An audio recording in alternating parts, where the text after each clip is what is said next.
வெற்றிவேல் முருகனுக்கு அரோகரா. குருமகா சன்னிதானங்களின் பொன்னார் திருவடிகளை வணங்குகின்றோம். இன்றைய சிறவை இலக்கணம் நம்முடைய அந்த காணொளியின் வாயிலாக நாம் காண இருப்பது யாதெனில் இடுகுறி பெயர், காரண பெயர்.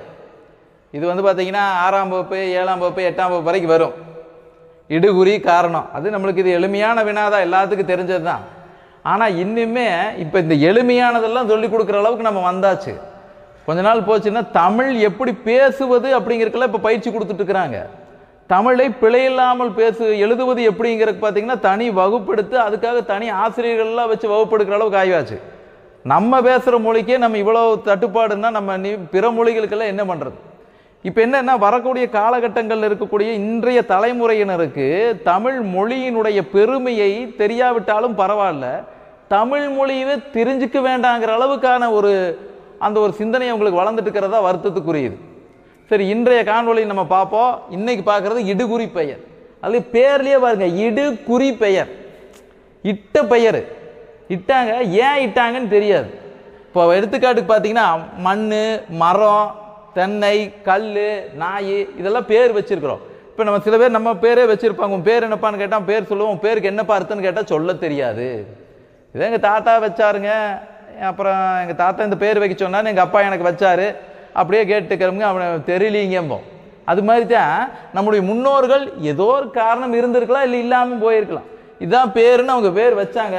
இன்றைய வரை நம்ம அதைவே தொடர்ந்து நம்ம அதை பின்பற்றிட்டு வர்றோம். அது மாதிரி ஒரு பொருளுக்கு என்ன காரணம் என்று தெரியாமல் இடக்கூடிய பெயர் தான் இடுகுறி பெயர்மாக.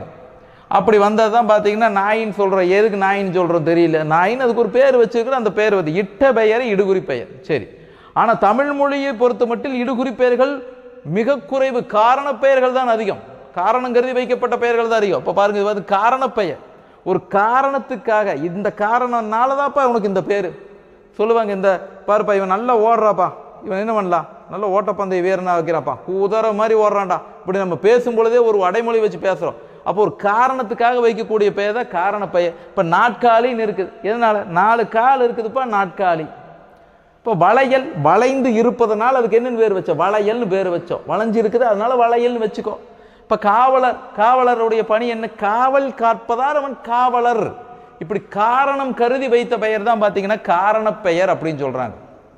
இப்போ நிறைய கிட்டத்தட்ட பார்த்தீங்கன்னா தமிழ் மொழியில பொறுத்தளவு இடுகுறி பெயர் சொல்லி கொடுத்ததுனால இடுகுறி பெயர் தான் அதிகம் நினைச்சிடக்கூடாது, காரண பெயர்கள் தான் அதிகம். இது இடுகுறி பெயர் பார்த்தீங்கன்னா ஒரு 10% வந்தால் 90% காரண பெயராகத்தான் இருக்குது தமிழ் மொழியில.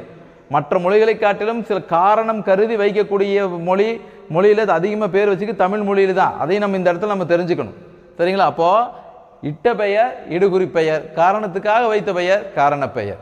நன்றி, வணக்கம்.